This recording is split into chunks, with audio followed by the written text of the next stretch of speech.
Hello दोस्तों, आपका स्वागत है मेरे चैनल कॉमर्स मेंटी पे वापस से। और आज हम अकाउंटिंग स्टैंडर्ड की वीडियो का पार्ट 3 कंटिन्यू करेंगे। इसमें हम अकाउंटिंग स्टैंडर्ड 6 से लेके 10 तक पूरा पढ़ लेंगे और आगे आगे धीरे धीरे सारे अकाउंटिंग स्टैंडर्ड ख़त्म करेंगे। फिर इंटरनेशनल फाइनेंशियल रिपोर्टिंग स्टैंडर्ड्स भी ख़त्म करेंगे। उसके बाद ये चैप्टर भी ख़त्म हो जाएगा, फिर 4th चैप्टर की शुरुआत करेंगे। तो बने रहिए हमारे चैनल पे, क्योंकि इस पे आपको पूरा अकाउंटिंग कोर्स धीरे धीरे करके मिलता चलेगा। तो चलिए आज की वीडियो शुरू करते हैं। Let's get started. Accounting standard 6 है, वो डेप्रिसिएशन अकाउंटिंग के लिए दिया गया है। कि इसमें बोला गया, इसमें लिखा है according to this standard the depreciation amount of an asset should be allocated on a systematic basis for each accounting period during the useful life of the asset। इस स्टैंडर्ड में बताया है कि एक सिस्टमेटिक मेथड आपको use करना है depreciate करने के लिए।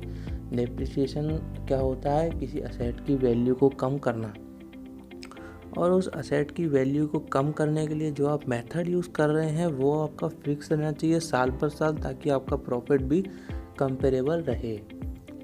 अगर ऐसा हुआ आपने किसी साल एक मेथड यूज़ कर लिया, दूसरे साल दूसरा मेथड यूज़ कर लिया, तो आपके प्रॉफिट का जो कंपैरिजन है वो आप नहीं कर पाएंगे। यही स्टैंडर्ड ये कहता है कि आप एक ही जैसा चलाए रखें और बदलाव छेड़छाड़ ना करें हर साल। अगर कोई दिक्कत आ रही है तो ज़रूर कर दें। अब आ रहा है accounting standard 7, accounting for construction contracts. इसको रिवाइज किया गया था, मतलब थोड़े चेंजेस किए गए थे 2002 में।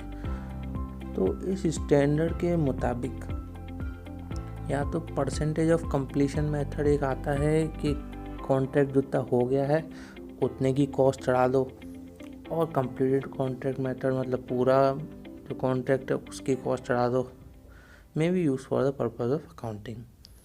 ये स्टैंडर्ड डिटेल्स में भी पूरे आपको, जब आप सीए कोर्स करेंगे तो आपको पूरे डिटेल में पढ़ाए जाएंगे।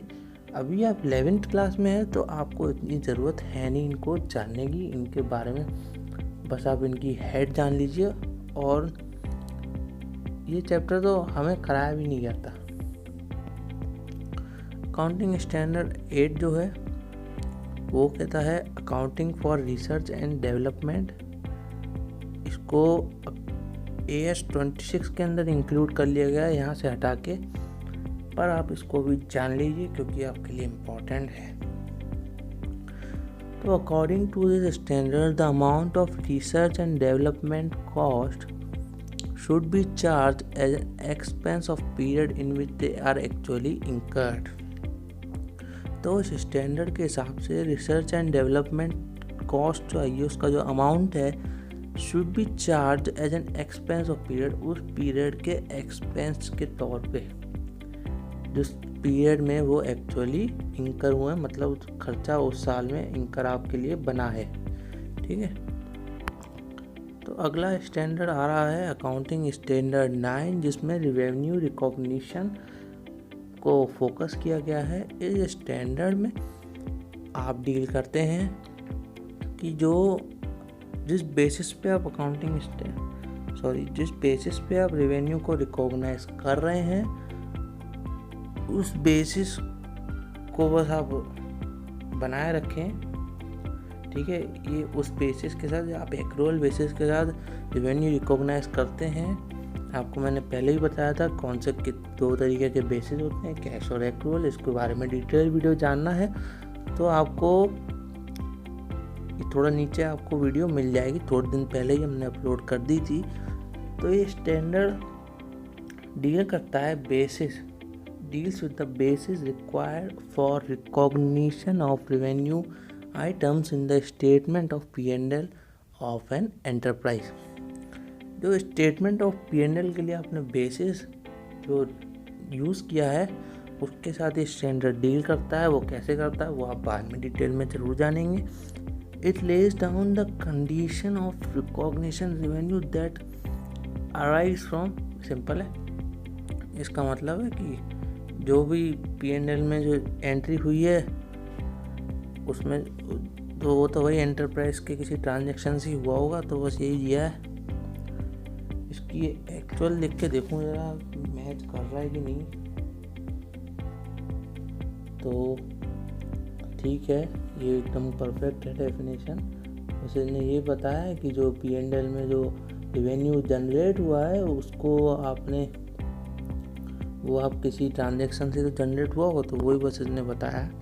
अकाउंटिंग स्टैंडर्ड 10 है, वो अकाउंटिंग फॉर फिक्स्ड असेट है।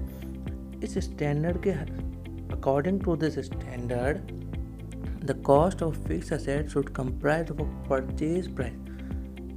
जो कॉस्ट आप तय करेंगे स्टैंडर्ड के लिए, इस स्टैंडर्ड के अंदर जो फिक्स्ड असेट की कॉस्ट है उसके साथ आपको परचेज प्राइस भी लेना होगा, और एट्रीब्यूटेबल कॉस्ट मतलब इनिशियल कॉस्ट जो होती है फिक्स करने की। भी मशीन लाओगे कोई तो आप तुरंत थोड़ी ना आया प्लग लगाया और चल गई मशीन, नहीं भाई, ऐसा तो नहीं होता।